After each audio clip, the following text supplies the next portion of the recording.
At Old Oak Common in northwest London, a new super hub is taking shape.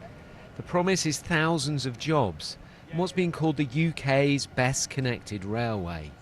But if you live nearby like Amanda, the dust, noise and pollution has been shattering. She wants to move out.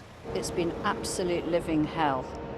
It's hard to even list the amount of impacts that we have from, you can hear some of the noise in the background, which is nothing compared to what we have. The residents in the street are really feeling the stress and are pretty depressed by it all. This is what Old Oak Common Station will look like, part of HS2, the high-speed rail link to the north. The total project cost could be close to £100 billion. This site is absolutely huge, and when it's finished, it'll link HS2 to Crossrail, and then this whole site will be redeveloped around this new super hub.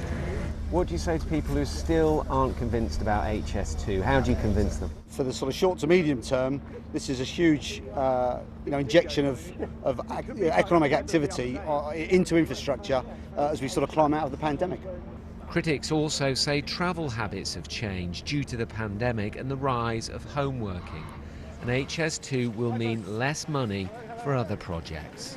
People aren't commuting anymore. HS2 isn't needed. Well, you know what? I bet people would have said that after the First World War, after the Spanish flu, after the Second World War, and after numerous different recessions. The reality is we're human beings. We need to meet people. We want to get about. And I have no doubt at all that over the decades, indeed centuries, that the other railway lines have been up and running, when you look at travel now on a graph, it will be a blip compared to that big picture. Come on, here's a go. It'll take a decade before the Old Oak Common Station opens. A big step forward on a project where the opposition shows little sign of going away. Tom Edwards, BBC London. So he's coming over, so Secretary of State's arriving.